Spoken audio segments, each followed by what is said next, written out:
They laughed when he stepped into the arena, until the first scream cut through the air like a plasma blade through bone. Then came the silence. Not from reverence, but confusion. Because the frail thing they mocked hadn't just survived. He had broken a Gralian's spine with one hand, and he didn't even flinch. The worst part? He looked bored. The crowd at Vorgonin's intergalactic arena was notoriously ruthless, a rainbow of species buzzing, hissing, and howling with anticipation. This wasn't a sports event, it was a blood festival. An audience of millions watched in person and across star systems as warriors from every corner of the galaxy fought for their freedom, or at least the illusion of it. Combatants were chosen from slave pits, mercenary guilds, and war-torn planets. But today's match was different. Today, they threw a human into the ring. Humans hadn't been seen in centuries. Most believed them extinct. The few who claimed to have met one were generally considered unstable or drunk. So when the masked figure emerged, tall by human standards, wrapped in simple armor, and completely silent, the crowd reacted with howls of delight. A joke competitor. A novelty act.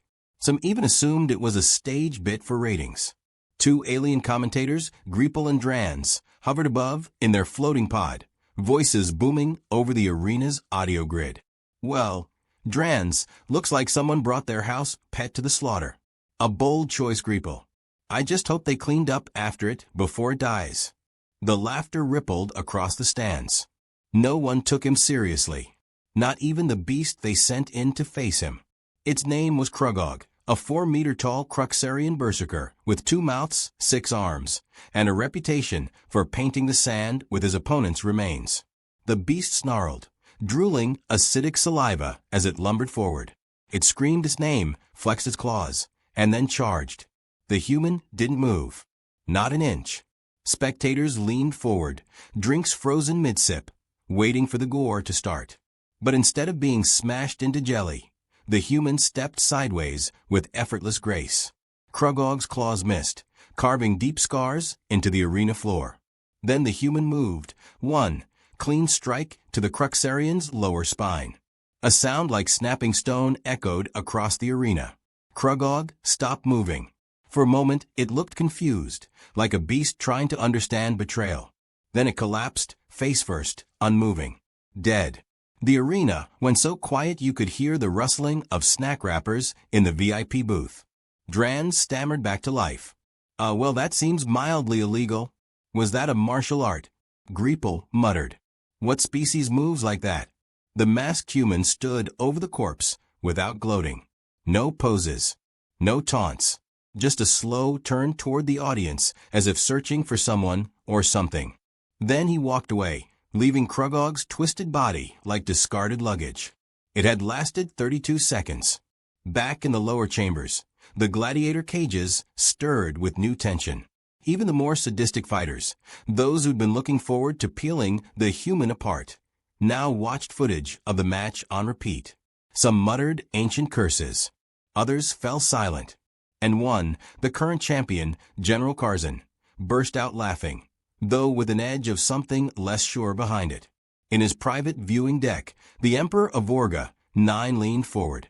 Half machine, half nightmare, he had ruled the games for decades with a synthetic grip. His eyes narrowed behind a translucent visor. He turned to his servant, a spindly Gelmarian scribe. That thing. Scan it. Background. Species. Everything. I want to know why it moves like that. Meanwhile, the human, still unnamed, sat cross-legged in his assigned cell. The lighting flickered overhead. A bowl of alien protein paste steamed untouched on the floor. He didn't speak. Didn't remove the mask. Occasionally, his fingers traced patterns on the wall, symbols no one in the galaxy would recognize anymore. Earth glyphs. The alphabet of a dead world. Elsewhere, in a crowded resistance hideout buried beneath Vorga's crust, Zarniatol, hacker and daughter of exiles, re-watched the footage with wide eyes. Not because of the Cruxarian's death, she'd seen worse, but because the way the human moved, it triggered a buried memory. Something her mother once told her about Earth. About the last soldiers. About solar core training protocols lost to time. He's not a gladiator, she whispered to herself. He's a ghost. The games resumed the next day. Rex, though no one knew his name yet, was scheduled for another match, this time against twin telepots who had killed 17 opponents with their minds. The crowd, still unsure whether to mock or marvel, buzzed with energy. Backstage, one of the alien attendants dared speak to him. "Hey, a good kill yesterday. Listen, word of advice. Those twins can pull memories out of your skull and turn them into physical pain. Try not to think about anything bad." The masked man finally responded, "I have no good memories." The attendant blinked and left quickly. When Rex entered the arena again, the applause was hesitant. Fewer laughs. More curiosity. The telepots began their assault immediately, locking eyes and chanting. The air rippled. Rex stumbled for the first time. Images from his past leaked through. The ruins of Earth, training simulations. Voices of commanders long dead. The pain was real. His body twitched, hands clenched. Then, he did something that terrified the twins. He smiled. His left hand shot up, broke their psychic link with a pulse of energy none of the onlookers had ever seen. Their minds shattered under their own pressure. They screamed, collapsed, and didn't rise. Rex looked up toward the Emperor's box, and for a split second, the mask flickered. A crack ran down its side, revealing a glimpse of gold beneath. Not metal, not tech, skin. Glowing, golden skin. The Emperor stood slowly, fists clenched. Greepel's voice shook. Did his face just glow? Drans answered in a whisper, "I think we need a new scriptwriter." The camera drones zoomed in, but by then, the crack had disappeared. Rex bowed his head and walked out of the arena once more, silent as ever. But behind that mask, something ancient stirred. Something powerful. And above all, something vengeful. Because what no one realized yet was this. He wasn't here for glory or freedom or sport. He was here to end the games. All of them. Far below the main arena, in a corridor that smelled of rust, blood, and burning metal. Two maintenance droids argued about whose turn it was to clean up what remained of the telepath twins. One refused to enter without emotional hazard pay, and the other had started experiencing nightmares since the last cleanup. Neither noticed the masked human walking silently past them, leaving no footsteps behind. He didn't head to the fighters' rest zone, nor to the locker halls. Instead, he turned down a restricted corridor, paused before a sealed security gate, then stepped right through it as if it didn't exist.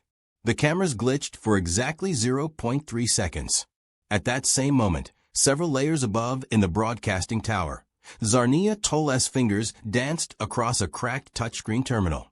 Her room was filled with old-world tech, Earth relics salvaged from black market ruins, reconfigured and synced to Vorganine's mainframe. She had spliced into the game's internal systems years ago, initially just for entertainment. But lately, she had found something else, data pockets hidden behind military encryption. She thought they were storage dumps for classified recordings. Until the masked human arrived. Then everything changed. There was no registration ID attached to him. No species record. Even his mask was made from a material that didn't match any in the Imperial archives. She leaned forward as her decryption script slowly peeled away the protection on one of the redacted files tied to his combat logs. A string of characters flickered briefly on screen before the terminal hissed, sparked, and shut down entirely. But she'd seen it. One phrase in ancient Earth military code. Solar Ascendant Protocol, Subject 7. Her breath caught in her throat. She had grown up hearing whispers of those words. Myths her mother told her in hushed tones while looking over her shoulder. Earth had not simply vanished from the galaxy. It had been erased. And its final defenders, those few selected for the Solar Ascendant Project, were supposed to be too dangerous to survive. In the Imperial Palace, General Karzan paced in a semicircle. His legs, thick as plasma cannons, clanked with every step. Despite his calm exterior, his mind was spinning. He had crushed over 900 combatants during his rise to champion. But there was something about the human that unsettled him. Not fear. Karzan didn't know fear. But the masked fighter didn't make sense. The kill speed. The neural resistance. The way he absorbed the psychic assault without breaking. Curzon snarled and kicked a decorative pillar into dust. His handlers wisely stayed silent. When he finally spoke, it was through gritted, sharpened teeth. Give me the human. Next match. No delays. In the pit barracks, Rex, or whatever he once had been, sat alone, hunched, still, eyes closed behind his mask. The room was windowless, dim, and hot. Alien bloodstains patterned the floor like a mosaic of chaos. He traced his fingers slowly over a small object in his palm. A piece of charred, glassy metal, part of the Earth's moon, shattered during the last orbital strike. He always carried it. Not for luck. For memory. He heard the heavy stomp of feet long before the arena doors opened. Another handler, sweating and twitching, delivered his next assignment. The words were shaky. You fight tomorrow. Champion Curzon. The Emperor requests a show. Rex didn't move. Then came his voice, calm, hollow. They always request shows. They never ask for endings. The handler didn't know what that meant, and honestly, he didn't want to. That night, Vorganine's entertainment networks exploded. Every channel promoted the upcoming match as a cultural event. The undefeated champion versus the mysterious newcomer. Commentators argued about the human's origins. Fans speculated wildly. One popular theory insisted the human was actually a weaponized fungus colony in humanoid form. Another argued he was a failed robot prototype from the Yeltran War. Someone even claimed he was a figment of the audience's collective imagination, which didn't explain the broken spines and bleeding corpses. Meanwhile, Zarnia broke into a hidden archive beneath the Capitol's main data hub. She moved like smoke, her tentacled boots making no sound on the alloy floor.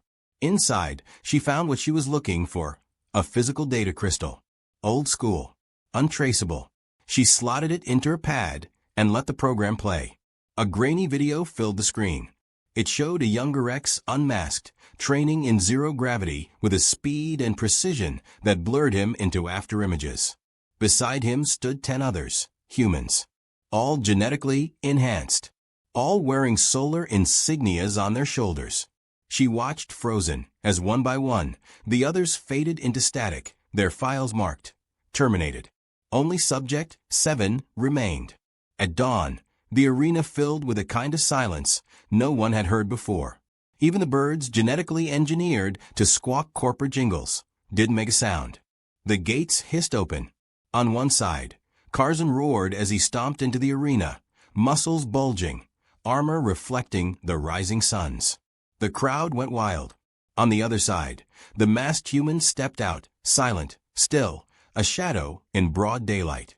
Greeple tried to say something dramatic over the speakers, but choked on his own nerves. They didn't bow, didn't acknowledge each other, just stood, waiting. The horn sounded. Curzon charged with terrifying speed for a being of his size. Rex ducked the first blow, spun, blocked the second, then stopped holding back. It was sudden, brutal, and surgical. He disarmed Curzon in 2 moves. Broke the champion's right knee in 1. Curzon screamed and swung wildly, but his blows meant nothing. Rex flowed like he was dancing, not evading reading. Every strike, every pattern, anticipated and countered. And then the unthinkable happened. Rex leapt into the air, twisting mid-flight, and with one final thunderous blow, shattered Curzon's chest plate and knocked him to the ground. For the first time in arena history, the champion lay motionless. Rex stood over him, raised no fist, took no victory pose. Instead, his hand reached for his mask. The crowd leaned forward, breath caught across 1,000 species. Then the mask cracked. A soft golden light escaped the seams, not from tech, but from skin. Glowing veins traced up his jaw. His eyes, visible now, were liquid gold, swirling with burning memories. Every being in the arena froze. In the Emperor's chamber, alarms began to scream. Zarnia whispered to herself from behind her hacked feed. He's not a man. He's a message. And for the first time in a long, long while, the galaxy remembered Earth. The next morning, news of the champions' defeat spread like a virus through every channel, every system. Every backwater smuggler bar where bored aliens gathered to bet on blood. The headlines weren't just screaming, they were confused. A species believed extinct had returned not as victims, but as victors. Speculation reached a fever pitch. Some were convinced the human was a clone, a resurrected relic from the solar wars. Others believed he was something worse, an evolutionary byproduct of Earth's end.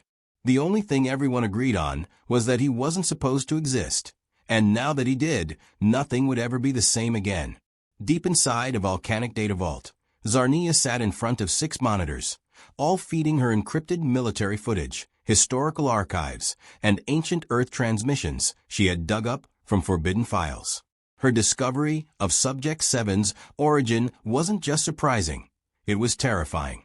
She had managed to decrypt a full training dossier from the Solar Ascendant program. It was more myth than science.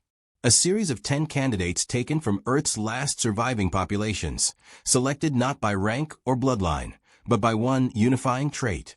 They had nothing left to lose. Each was genetically enhanced to survive in extreme planetary conditions. Strength, perception, intelligence, emotional resistance, all off the charts. But more importantly, they had been altered at the atomic level to harness solar radiation directly. Living batteries. Living weapons. And out of all 10, only Subject 7 had survived the war. The file didn't say how. It just ended with a status update stamped in red. Asset missing, presumed destroyed. She leaned back in her chair, feeling the weight of it all pressing down on her.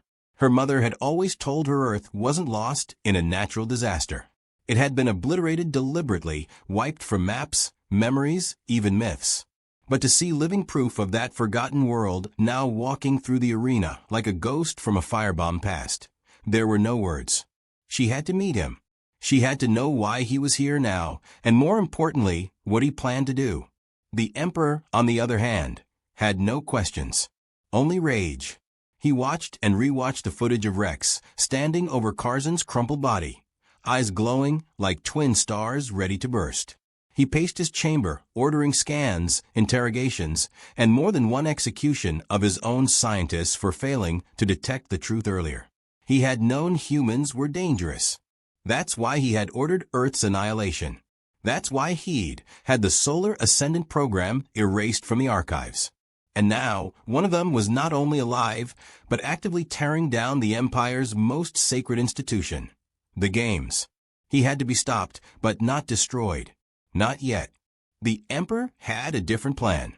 A darker one. In the fighter cells below the arena, Rex sat once again, his face now partially revealed from the shattered half of his mask. No guard spoke to him anymore. Even the bravest creatures among them avoided eye contact. Rumors said looking directly into his eyes triggered seizures. Others claimed he could read your past by touch. None of that was true, but Rex didn't bother correcting them. Fear was useful. Misunderstanding even more so. He wasn't here to win games. He was here for a reckoning. The door to his cell hissed open. Zarnia stood there, not in disguise, not hiding, just watching him. She had hacked the entire sublevel just to get 5 minutes alone with him. He didn't look up. She approached slowly, cautiously, like someone walking toward a sleeping god. She finally spoke, voice low. "You were supposed to be dead." He replied without turning. "A lot of things that were supposed to die still scream." She took a breath. "You're from Earth." Now he turned, meeting her eyes. There was no surprise, no alarm, just quiet confirmation. "Not anymore," he said. "There is no Earth. Only memory." She handed him a small data drive. "I found your training logs. Subject 7. Solar Ascendant Protocol. You're not just from Earth. You're what they made to survive it." Rex took the drive, but didn't look at it.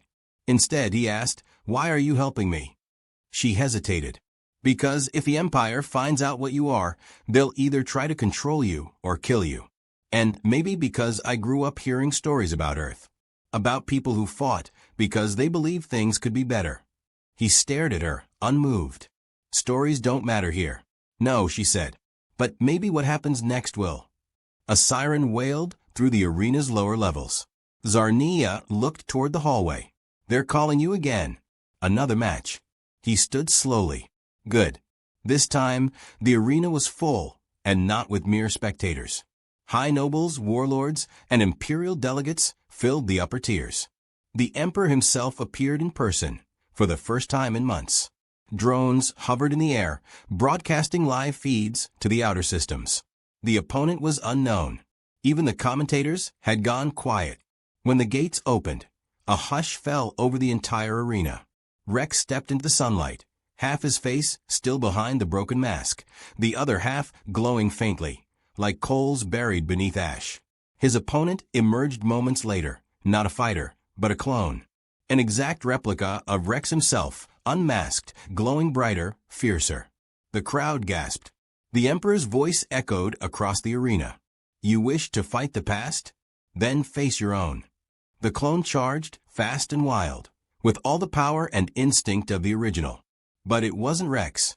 It was a copy. Flawless in form, but not in memory. They clashed in a blur of movement, breaking the ground with each strike.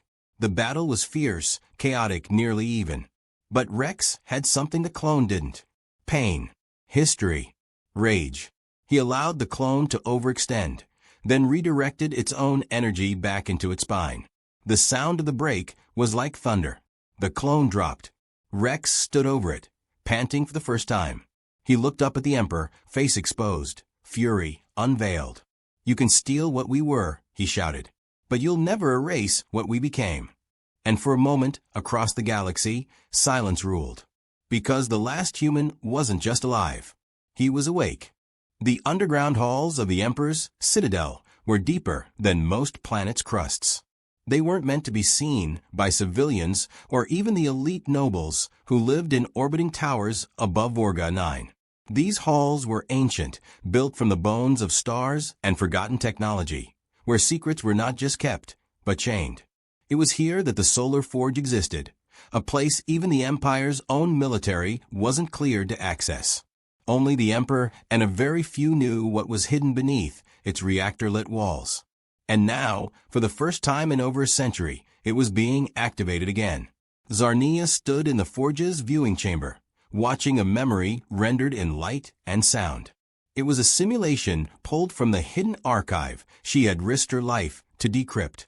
What played before her was not a recording, but a recreation, an echo of Earth's final moments before it vanished from the galactic map. She saw the great cities of old swallowed by orbital fire, the skies raining metallic ash, the last ships leaving Earth's orbit, while behind them a bright blue world cracked like glass. She watched as 10 figures stood aboard a carrier ship, their eyes glowing like miniature suns, watching their planet die in silence. One of them turned, Rex, or the man who would become him, and looked directly into the memory capture lens, as though staring through time itself. It was too much. Zarnia staggered back, breath shallow. The simulation shut off. Her access would not last long. She'd broken into a system the Empire didn't even admit existed. But the truth was too important to ignore. The Solar Ascendant program hadn't just been an experiment. It had been Earth's last weapon. And the Emperor had destroyed the planet not out of fear of Earth's rebellion, but because Earth had succeeded. It had created something capable of standing toe-to-toe with Empire gods. Rex wasn't just a soldier. He was proof. Proof that even in extinction, humanity could create something the galaxy could never enslave. At the same time, deep within the arena's central vaults, the Emperor stood before a throne made not of gold, but of pulsing, living plasma. A throne forged from the core of a collapsed sun. He wasn't just a ruler. He had been the architect of extinction. Earth was only one of many, but it was the only one that had resisted long enough to require obliteration. Now, the mistake he thought erased had returned. Rex was alive, powerful, and worse, inspiring the galaxy. Word of his victories had already reached outer systems. Some gladiators refused to fight now. Others whispered about rebellion. The Emperor would not allow history to repeat itself. He gave the order to initiate Protocol Null, A process so secret even the AI that ran most of the planetary systems didn't know its purpose. But the end goal was clear: eliminate Rex, not by combat, but by entropy. Collapse his mind. Unravel his DNA. Unmake the solar ascendant. Back in the barracks, Rex sat alone again. He had not slept. He rarely did. His body no longer required rest in the way mortals did. But there was something stirring in his chest now. Something he hadn't felt in years. Not anger. Not vengeance. Something quieter. Sadder. Memory. He opened his hand and looked again at the fragment of the moon he always carried. To others, it was a trinket. But to him, it was the last piece of his home. The last piece of a sky he could never return to. Every planet he had seen since Earth's fall had tried to mimic what Earth had once been: green, blue, warm. But none of them had the same heartbeat. He didn't miss the planet. He missed what it stood for: freedom, flaws, hope. A voice broke his reflection. You should not be alive. The voice was not heard through his ears, but inside his skull. Psychic. Familiar. He looked up to find VNAR-7 floating before him, its translucent, jellyfish-like body pulsing with psychic light. The creature had stayed silent through most of the games, playing the role of commentator and observer. But now it hovered in his cell, uninvited, shimmering with something like awe. You are the last ripple from a planet swallowed by silence. But you burn like a sun. Rex didn't answer. He didn't need to. VNAR knew thoughts as others knew words. They will not let you leave this world. VNAR continued. You shine too brightly. Empires fear light. Rex looked at the creature. And yet, you're here. The psychic energy pulsed slightly. I serve balance. You were erased, but not ended. That is imbalance. You're going to help me? I already am. The jellyfish phased through the walls and vanished. Later that evening, the crowd gathered again, expecting another match. But what they witnessed instead was chaos. The arena doors exploded open, not from outside, but from within. The walls shook as power systems failed one by one. Gladiators emerged from their cells not as fighters, but as rebels. Armed with stolen weapons, they stormed the corridors, led by none other than Zarnia, who had hijacked the arena's broadcast system and now spoke directly into the minds of billions. This is not a match. This is not a spectacle. This is a message. The games are not glory. They are chains. And one of those chains just broke. Security bots swarmed in. Chaos erupted. In the midst of it all, Rex walked through the battlefield like a storm wearing skin. Nothing touched him. Blades shattered against his body. Pulse rounds slowed in his field. He moved toward the Emperor's tower like he had waited his whole life to take that walk.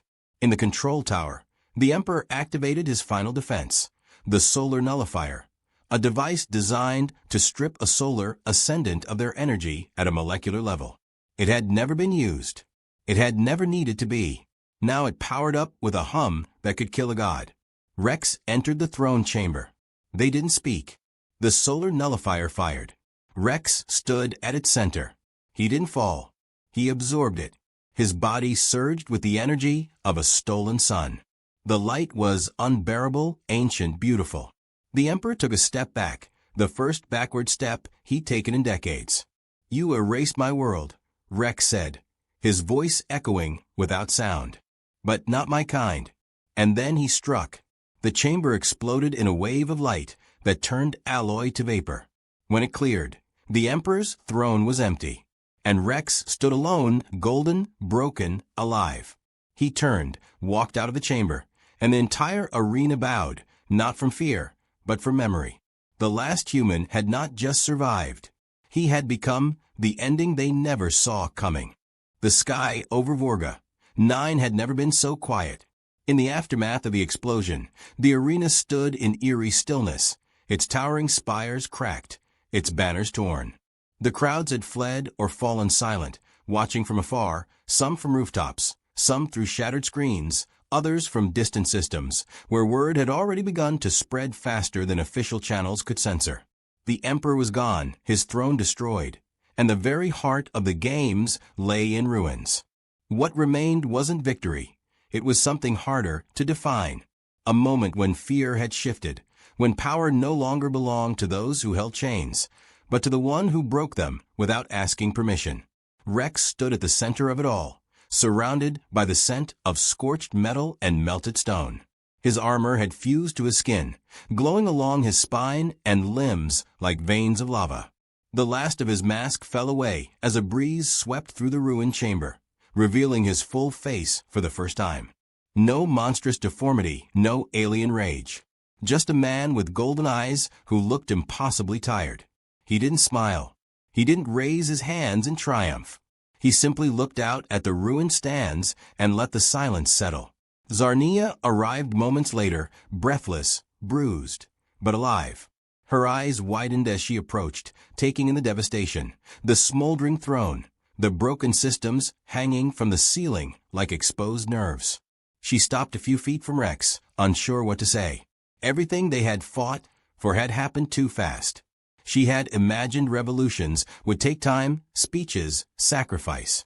But Rex had done it without fanfare. No slogans, no rallying cry, just raw defiance carved into motion. She finally spoke, voice barely audible. "It's over." Rex didn't turn. His voice came low and rough. For them, maybe, but not for what comes after.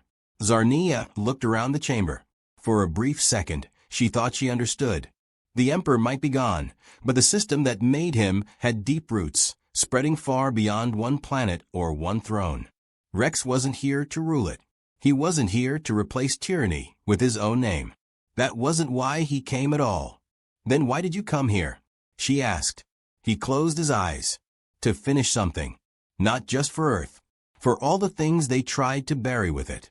Behind them, rebel fighters streamed in, former gladiators, defectors, even members of the arena staff who had joined the resistance when the tide turned.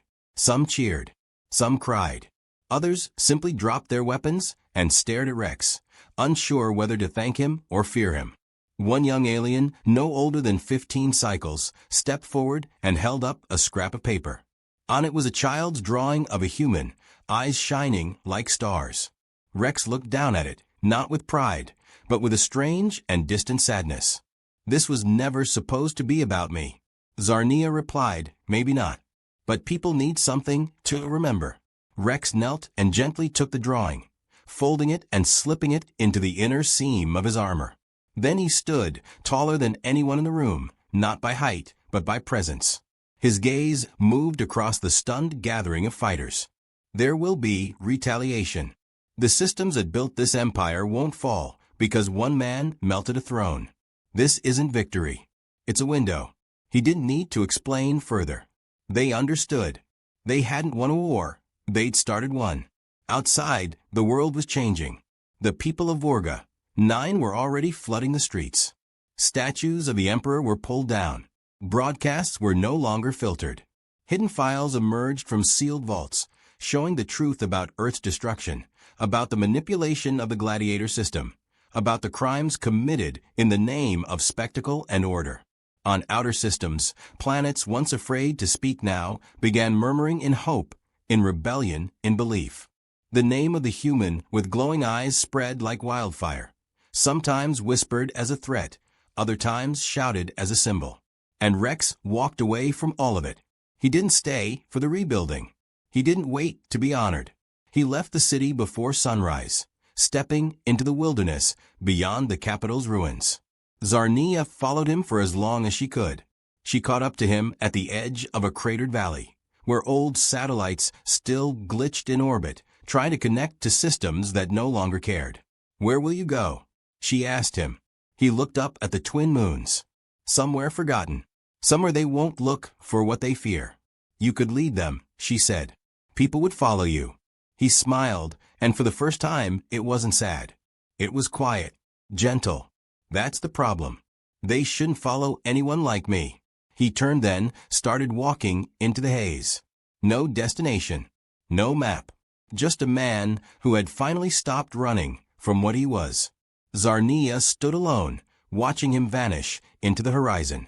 Then she reached down into her satchel and pulled out a small object, a piece of his broken mask. She held it for a moment, then placed it on the ground and walked away. Months passed. The games were never restarted. The arena was converted into a memorial. On its walls were etched the names of every species that had bled for spectacle. At its center stood no statue of Rex, only a symbol, a circle divided by 10 rays of light, representing the fallen solar ascendants and the last one who remained.